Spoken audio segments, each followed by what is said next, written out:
Hello there, my name is Triple S, and in this video I'm going to point by point break down and review Season 1 Episode 3 of A Knight of the Seven Kingdoms. Let's begin. Point number 1. Thank the gods, my prayers have been answered, and this episode doesn't start with us seeing bodily fluids which would normally go into a toilet. Point number 2. The vast majority of this episode is entirely new content that isn't from the novella The Hedge Knight. Egg taking Thunder to train and meeting Robin Riesling, being taught how to sew and singing a song. Dunk and Egg teasing each other whilst watching the joust and fantasizing about the future. Plumber talking with Dunk about him beating Andrew Ashford in a rigged joust. And Dunk and Egg hearing Lionel and Manfred singing about a woman called Alice fisting men and discussing the song, then having their fortunes told are all original scenes made for the show. And in my opinion they all fit perfectly to expand on the novella. Point number 3. Dunk threatening to punch Egg in the mouth in the novella felt a bit off to me, so I'm glad him saying it in the show has been given the reason that he thinks he's going to be jousting today and so he's just lashing out because he's nervous. Plus it helps that he instantly regrets saying this to Egg and makes up for it by teaching him how to sew. Point number 4. You know how I mentioned in my video on the last episode about there being a song called The Hammer and the Anvil? About the defeat of Daemon Blackfire and Baelor and Makar's hammer and anvil tactic during the Battle of the Redgrass Field? If the song Egg sings here whilst whittling is meant to be the hammer and anvil song, then those are not what I expected the lyrics to be. But it does make sense since for a song to become popular, it needs to have catchy lyrics and /or beats. And these are all some catchy lyrics with all the funny wordplay. Point number 5. Dunk scoring not just real but also metaphorical goose eggs, messing up this latest interaction he has with Tanzel. The sandwiches he makes for himself and Egg though look amazing. Maybe a little too much bread though for my taste, don't want it to overpower the taste of the filling, you know. Point number 6. With Egg here saying, "Fuck your lambs." I'm reminded of point 5 in my video on the last episode. With me saying I bet Egg actor Dexter Sol Ansel had a lot of fun being allowed to swear for his role. But now with the release of the video A Night in the Making episodes 2 and 3 on the Game of Thrones YouTube channel, Dexter revealed, I don't like cursing at all, and I only do it because it is my job. Yeah.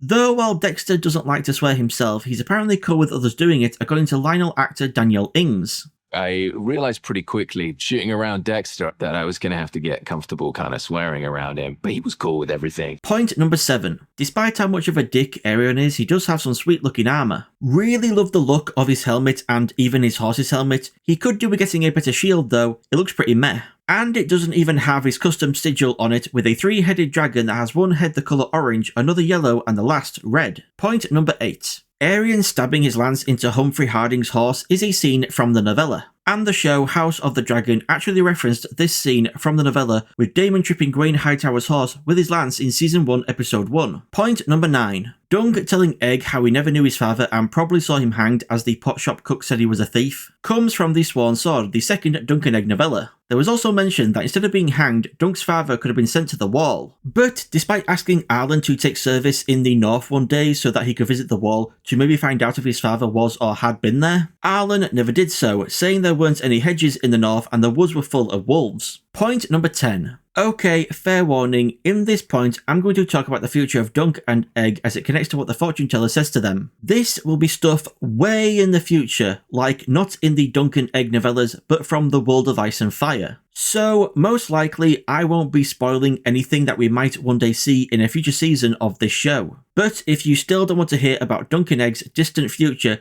skip to the time code on the screen, which will be point number 11. You have 5 seconds, 4, 3, 2, 1. While I don't know about him being as rich as a Lannister, Dunk will know great success as one day he will be the Lord Commander of Egg's Kingsguard. And Egg will have become king in 233 AC and will die along with Dunk in a fire at Summerhall in 259 AC as he tries to hatch dragon eggs. Those who rejoice in Egg's death will be the many lords throughout the Seven Kingdoms. Due to Egg giving the small folk many rights and protections throughout his reign, much to Oddylaw's displeasure. Point number 11. I like this change from the novella for Raymond Fossaway to offer Dunk cider rather than wine, because, you know, the whole apple sigil thing and the seat of their house being Cider Hall. Point number 12. While Raymond does have the same harsh words for specifically Aerion in the novella, he doesn't go on this big rant against all Targaryens. Good thing Egg wasn't around to hear him say all of this, he might not have been able to keep from saying anything himself. Point number 13.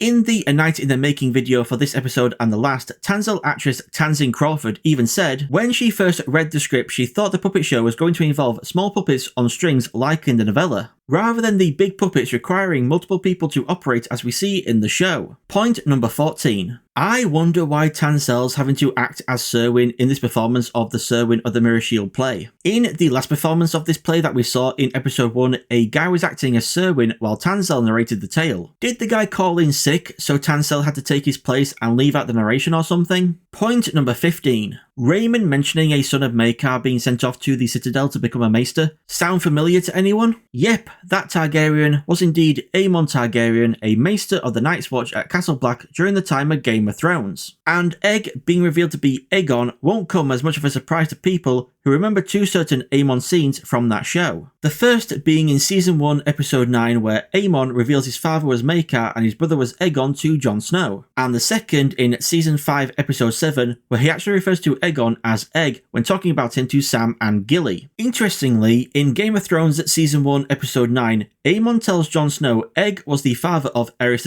II, the Mad King, and grandfather of Daenerys. While in the books, Egg has a son called Jaxius, who is Aerys' father, thus making Aerys Egg's grandson and Daenerys Egg's great-granddaughter. Point number 16. In the Inside the Episode video for this episode on the Game of Thrones YouTube channel, Arryn actor Finn Bennett revealed that he liked the acting direction of Arryn being more fascinated by Dunk attacking him rather than angry, with him asking Dunk why he would throw away his life for Tanzil being genuine confusion, because he just can't imagine someone actually wanting to do the right thing and defend the innocent, even if it cost them their own life. Point number 17. And we have the big reveal that Egg has been Aegon Targaryen all along. And throughout these 3 episodes, there have been many hints as to Egg being more than he seemed. Him having a more posh-sounding accent rather than the accents we've come to know from characters from Fleabottom. Him not picking up the penny Dunk throws him could be more to do with him coming from the wealthy Targaryen house and not out of petulance. He tells Dunk he's from King's Landing, but not from Fleabottom. He calls the lords Dunk asks to vouch for his knighthood royal lapdogs and asks why Dunk acts like they're his betters. Seeing the Targaryen flags, he asks Dunk if he can go back to camp. He has a greater vocabulary than you'd expect from a young peasant boy. He reacts negatively to Dunk, wondering if House Targaryen might take him into their service. Not because he doesn't think Dunk would be worthy of ever serving House Targaryen, but because then he'd be around his family more and definitely found out. He knows a lot about Sir Donald of Duskendale and all the knights present at the tourney and how tourneys work with who can challenge first. When on Dunk's shoulders, he seems nervous he might be spotted by his family sitting in the viewing stands. He play fights against House Blackfire, the rival Targaryen house who want to take the Iron Throne for themselves. He doesn't know how to sew because it's highborn girls that are taught how to sew, while highborn boys learn the skills to one day become a knight. He asks Dunk if it's odd that he has black hair growing out of his stones. Not just because he's a kid close to puberty, but because if he wasn't bald, the hair on his head would be white like his brother and father's. He only eats lovely food and thinks ale is disgusting because ale is a small folk drink, whereas wine is the drink of choice for the highborn. He shouts for Humphrey to kill Aerion due to his hatred for his older brother. Then of course there's the fortune teller saying he will one day be king.